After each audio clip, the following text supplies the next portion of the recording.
ಕಾಂಗ್ರೆಸ್ ಸರ್ಕಾರದಲ್ಲಿ ನಿಜವಾಗಿಯೂ ಏನಾಗ್ತಿದೆ, ಯಾವುದರ ದರ್ಬಾರಿಗೆ ಬೇಸತ್ತು ಜನ ಸೋಲಿಸಿ ಮನೆಗೆ ಕಳಿಸಿದ್ರು ಅದೇ ಬಿಜೆಪಿಯ ಅಜೆಂಡಾಗಳು ಈಗ ಕಾಂಗ್ರೆಸ್ ಸರ್ಕಾರದ ಮೂಲಕ ಜಾರಿಯಾಗ್ತಾ ಇವ್ಯಾ? ಒಂದ್ ಕಡೆ ಎಸ್ಐಟಿ ತನಿಖೆ ಬಗ್ಗೆ ಹೇಳ್ತಾನೆ, ಮತ್ತೊಂದ್ ಕಡೆ ಧರ್ಮಸ್ಥಳ ಪ್ರಕರಣದ ತನಿಖೆಗಾಗಿ ನಡೆದಿರುವ ಹೋರಾಟವನ್ನ ಪೊಲೀಸ್ ಬಲ ಬಳಸಿ ಕಾಂಗ್ರೆಸ್ ಸರ್ಕಾರವೇ ದಮನಿಸ್ತಾ ಇದೆಯಾ? ಒಂದ್ ಕಡೆ ಡಿಸಿಎಂ ಡಿಕೆ ಶಿವಕುಮಾರ್ ಅವರು ಸದನದಲ್ಲೇ ನಮಸ್ತೆ ಸದಾ ವತ್ಸಲೆ ಅಂತ ಆರ್ಎಸ್ಎಸ್ ಗೀತೆ ಹಾಡ್ತಾರೆ.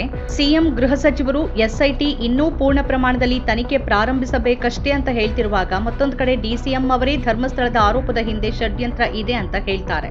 ಈಗ ಧರ್ಮಸ್ಥಳದ ವಿಷಯದಲ್ಲಿ ಹೋರಾಟಗಾರರ ಮೇಲೆ ಸರ್ಕಾರ ಮುಗಿಬಿದ್ದಿದೆ. ಸಿಎಂ ಸಿದ್ದರಾಮಯ್ಯ ವಿರುದ್ಧ ಕೊಲೆ ಆರೋಪ ಹೊರಿಸಿ ಮಾತಾಡಿದ್ದ ಬಿಜೆಪಿ ಶಾಸಕ ಹರೀಶ್ ಪೂಂಜಾ ಹೇಳಿಕೆಯನ್ನ ಮಹೇಶ್ ಶೆಟ್ಟಿ ತಿಮರೋಡಿ ತಲೆಗೆ ಕಟ್ಟಿದ್ದ ಬಿಜೆಪಿ ಕ್ರಮ ಕೈಗೊಳ್ಳುವಂತೆ ಮೊನ್ನೆಯಷ್ಟೇ ಆಗ್ರಹಿಸಿತ್ತು. ತಿಮರೋಡಿ ಬಿಜೆಪಿಯ ಬಿಎಲ್ ಸಂತೋಷ್ ವಿರುದ್ಧ ಮಾತನಾಡಿದ್ದಾರೆ ಎಂಬ ಸಿಟ್ಟನ್ನ ಬಿಜೆಪಿ ಹಾಗೆ ತೀರಿಸಿಕೊಳ್ಳೋಕೆ ಮುಂದಾಗಿದ್ದಿದ್ದು ಸ್ಪಷ್ಟವಾಗಿತ್ತು. ಈಗ ತಿಮರೋಡಿಯನ್ನ ಬಂಧಿಸಿ ಜೈಲಿಗೆ ಕಳಿಸಲಾಗಿದೆ. ಅದರೊಂದಿಗೆ ಬಿಜೆಪಿ ಉದ್ದೇಶ ಕಾಂಗ್ರೆಸ್ ಸರ್ಕಾರದ ಮೂಲಕ ನೆರವೇರಿದಂತಾಗಿದೆ. ಮುಖ್ಯಮಂತ್ರಿ ಸಿದ್ದರಾಮಯ್ಯನವರನ್ನ ಹಾಗೆಲ್ಲ ಅವಮಾನಿಸಬಹುದೇ ಅಂತ ಅವತ್ತು ಬಿಜೆಪಿಯವರು ಇನ್ನಿಲ್ಲದ ಕಾಳಜಿ ತೋರಿಸ್ತಾ ಮಾತಾಡಿದ್ರು. ಈಗ ಅದೇ ಥರದ ಕಾಳಜಿಯನ್ನ ಬಿಜೆಪಿಯ ಬಿಎಲ್ ಸಂತೋಷ್ ವಿಷಯದಲ್ಲಿ ಡಿಸಿಎಂ ಡಿಕೆ ಶಿವಕುಮಾರ್ ತೋರಿಸಿ ಮಾತಾಡಿದ್ದಾರೆ. ಬಿಎಲ್ ಸಂತೋಷ್ ವಿರುದ್ಧ ಮಾತನಾಡಿದ್ದವನನ್ನ ಒದ್ದು ಒಳಗ್ ಹಾಕಿದ್ದೀವಿ ಅಂತ ಡಿಕೆ ಶಿವಕುಮಾರ್ ಹೇಳಿದ್ದಾರೆ. ಬಿಎಲ್ ಸಂತೋಷ್ ವಿರುದ್ಧ ಮಾತನಾಡೋಕೆ ಆತನ ಬಳಿ ಯಾವ ದಾಖಲೆ ಇದೆ? ವಿನಾಕಾರಣ ಅವಹೇಳನ ಮಾಡಿದ್ದ ತಿಮರೋಡಿಯನ್ನ ಒದ್ದು ಒಳಗ್ ಹಾಕಿದ್ದೀವಿ ಅಂತ ಹೇಳಿದ್ದಾರೆ. ರಾಜಕೀಯವಾಗಿ ನಮ್ಮ ನಡುವೆ ಸಾಕಷ್ಟು ಭಿನ್ನಾಭಿಪ್ರಾಯ ಇರ್ಬೋದು, ಆದ್ರೆ ನಮ್ಮ ವಿರೋಧಿಗಳ ಬಗ್ಗೆ ಬಾಯಿಗೆ ಬಂದಂತೆ ಮಾತಾಡಿದ್ರೆ ಅದನ್ನ ಕೇಳ್ಕೊಂಡು ನಾವು ಖುಷಿ ಪಡೋದಿಲ್ಲ ಅಂತ ಹೇಳಿದ್ದಾರೆ. ಯಾರು ಬೇಕಾದ್ರೂ ರಾಜಕೀಯವಾಗಿ ಆರೋಪ ಮಾಡಬಹುದು, ಆದ್ರೆ ಯಾರೇ ಆರೋಪ ಮಾಡುವಾಗ್ಲೂ ದಾಖಲೆಗಳನ್ನ ಇಟ್ಕೊಂಡು ಆರೋಪ ಮಾಡ್ಲಿ. ಅದನ್ನ ಬಿಟ್ಟು ಸ್ವಾಭಿಮಾನಕ್ಕೆ ಧಕ್ಕೆ ತರುವಂತ ಮಾತುಗಳನ್ನ ಆಡಬಾರದು. ಈ ರಾಜ್ಯದಲ್ಲಿ ಯಾರ ಸ್ವಾಭಿಮಾನಕ್ಕೂ ಯಾರೂ ಧಕ್ಕೆ ತರುವಂತ ಕೆಲಸ ಆಗಬಾರದು ಅಂತ ಡಿಕೆ ಶಿವಕುಮಾರ್ ಹೇಳಿದ್ದಾರೆ.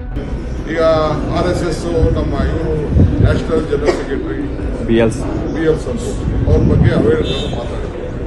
ನಾವು ತೀರ್ಮಾನ ಮಾಡಿದ್ದೀವಿ, ಒಂದು ಬಳಿಕ ಹಾಕ್ಬೇಕು, ಕಾನೂನು ಪ್ರಕಾರ ಕೈಗೊಳ್ಬೇಕು, ಆ ಥರ ಎಲ್ಲ ಮಾತಾಡ್ಬೇಕು. ಯಾರೇ ಆಗಲಿ ಲೀಡ್ರು ಏನು ದಾಖಲೆ ಇದೆ ಅವನ ಹತ್ರ?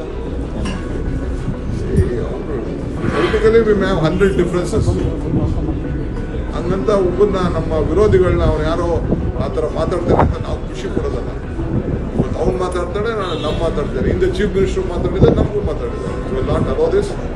ನಾವು ಈ ದೇಶದಲ್ಲಿ, ಈ ರಾಜ್ಯದಲ್ಲಿ ಎಲ್ಲರಿಗೂ ಕೂಡ ಅವರವ್ರ ಸ್ವಾಭಿಮಾನಕ್ಕೆ ಧಕ್ಕೆ ಪಾಲಿಟಿಕ್ಸ್ ಮಾಡಲಿ, ಯಾರು ಬೇಕಾದ್ರೆ ಆರೋಪಗಳು ಮಾಡಲಿ, ತಪ್ಪೇನಿಲ್ಲ. ಬಟ್ ಆಧಾರ ಇಟ್ಕೊಂಡು ಆರೋಪ ಮಾಡಿ. ಅಚ್ಚರಿ ಅಂತಂದ್ರೆ ಈ ವಿಷಯದಲ್ಲಿ ಸ್ವತಃ ಬಿಎಲ್ ಸಂತೋಷ್ ಅವರೇ ಎಲ್ಲೂ ಪ್ರತಿಕ್ರಿಯಿಸಿಲ್ಲ, ತಮ್ಮ ಸ್ವಾಭಿಮಾನಕ್ಕೆ ಧಕ್ಕೆಯಾಗಿದೆ ಅಂತ ಹೇಳಿಲ್ಲ. ಬಿಎಲ್ ಸಂತೋಷ್ ಅವರು ಎಲ್ಲೂ ಪ್ರಕರಣವನ್ನು ದಾಖಲು ಮಾಡಿಲ್ಲ. ಆಗಸ್ಟ್ 16ರಂದು ವಿಡಿಯೋ ವೈರಲ್ ಆಗಿದ್ರು ಇಲ್ಲಿವರೆಗೆ ಎಲ್ಲೂ ಅಹಿತಕರ ಘಟನೆ ನಡೆದಿಲ್ಲ, ಶಾಂತಿ ಕದಡುವ ಯಾವುದೇ ಘಟನೆ ನಡೆದಿಲ್ಲ ಅಂತ ತಿಮರೋಡಿ ಪರ ವಕೀಲರು ಹೇಳಿದ್ದಾರೆ. ಹೀಗಿರುವಾಗ ಕಾಂಗ್ರೆಸ್ ಸರ್ಕಾರ ತಿಮರೋಡಿ ವಿರುದ್ಧ ಯಾಕಿಂತ ವೀರಾವೇಶದ ಕ್ರಮ ತೆಗೆದುಕೊಳ್ತು ಅನ್ನೋದರ ಬಗ್ಗೆ ಅಚ್ಚರಿ ವ್ಯಕ್ತ ಆಗ್ತಾ ಇದೆ.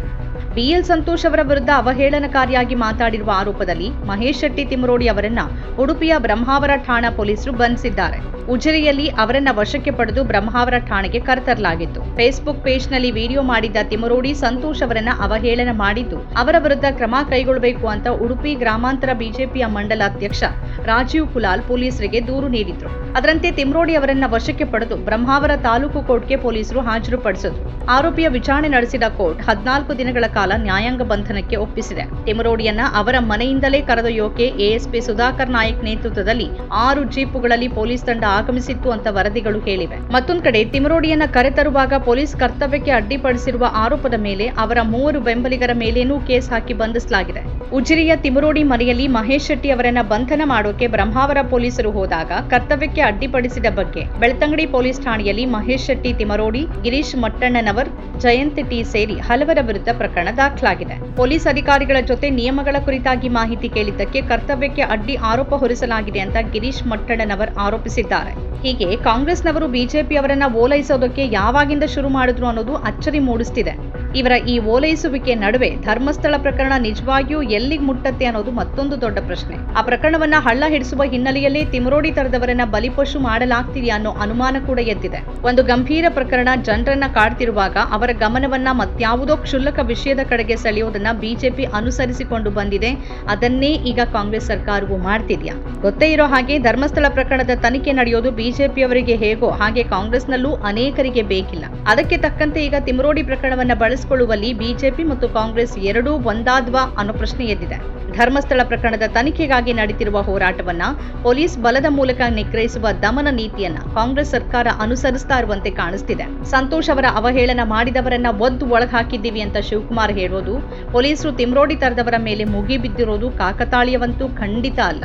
ನೆಹರು, ಇಂದಿರಾ ಗಾಂಧಿ, ಮಲ್ಲಿಕಾರ್ಜುನ್ ಖರ್ಗೆ, ಸೋನಿಯಾ ಗಾಂಧಿ, ರಾಹುಲ್ ಗಾಂಧಿ ಮತ್ತಿತರರ ಬಗ್ಗೆ ಅತ್ಯಂತ ಕೆಟ್ಟದಾಗಿ ಮಾತಾಡಿದವರ ವಿರುದ್ಧ ಕಾಂಗ್ರೆಸ್ ಸರ್ಕಾರದಲ್ಲಿ ಯಾವುದೇ ಕ್ರಮ ಆಗೋದಿಲ್ಲ.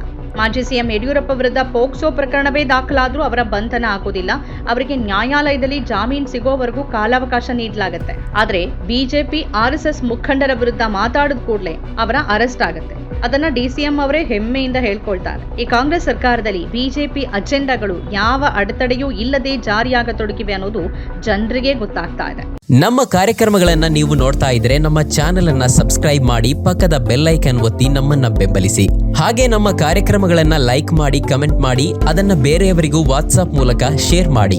ನೀವು ಹೀಗೆ ಮಾಡಿದಾಗ ನಮ್ಮ ಚಾನೆಲ್ ಇನ್ನಷ್ಟು ಮತ್ತಷ್ಟು ಜನರಿಗೆ ತಲುಪಲು ನೀವು ನಮ್ಮೊಂದಿಗೆ ಸಹಕರಿಸಿದ ಹಾಗಾಗುತ್ತೆ. ಇದು ನೀವು ಯಾವುದೇ ಖರ್ಚಿಲ್ಲದೆ ಕೆಲವೇ ಸೆಕೆಂಡುಗಳಲ್ಲಿ ನೀಡಬಹುದಾದ ಸಹಕಾರ. ಧನ್ಯವಾದಗಳು.